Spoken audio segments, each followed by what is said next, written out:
जीएनआरसी YouTube channel रे सनाम को मानस सलाह अतंग दाराम पे करना आदिवासी सेंगेल अभियान उका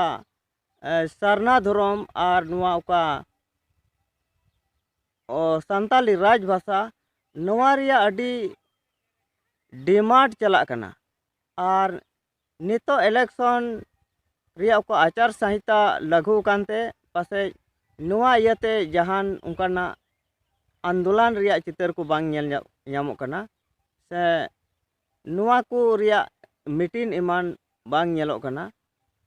मेनखान झारखंड रे उका संताली राजभाषा को डिमांड नुआ दो इना मेन दो अडी ठीक गया झारखंड रे संताली राजभाषा हुयु जरूर कना और इटा इटा स्टेट रे इटा इटा राज्य रे ओंडे आकुआ परसी आकुआ भाषा तेको पढ़ा कना आकुआ कथा तेको ओंडे को गालमरा कना मेनखान झारखंड रे चिदा बांग हुयु कना नुआ संताली राजभाषा नुआ दो हुयु जरूर कना झारखंड राज रेहों और मेनखान आदम हर को मेने कना झारखंड रे राजभाषा दो बांग हुयुआ झारखंड रे उका संताली भाषा रोरोड़ हर दुको कम गया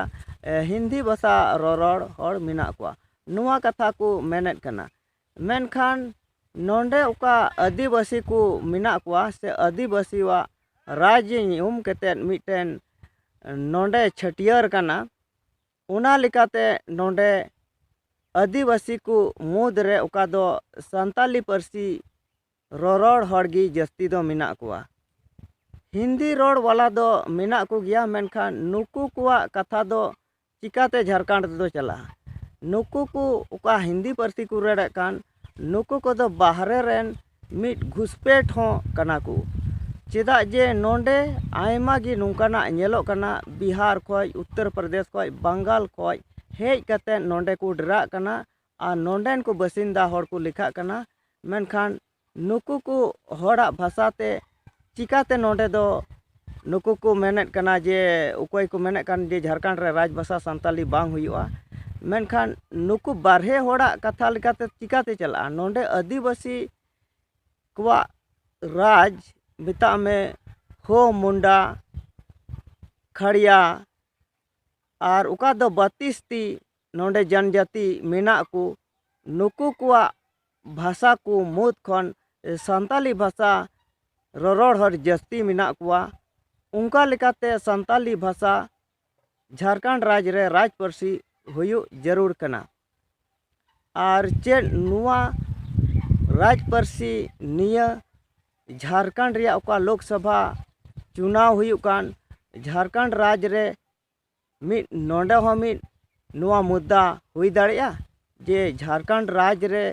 राज परसी जेमन हुयु उन्नीगी इलेक्शन रे भोट ले एमाया से नुआ हो मिट मुद्दा हुई दाड़िया मेनखान नुआ रे झारखंड रे नोंडेन को चेट को मेंदा चेट बाको मेंदा नुआ दो नितो बांग बडाई कना मेनखान नुआ इलेक्शन रे नुआ रिया मिट मुद्दा हो हुई दाड़िया आदो नुआ वीडियो दो नडेगिन मुचाद एदा मा सनाम को जोहार।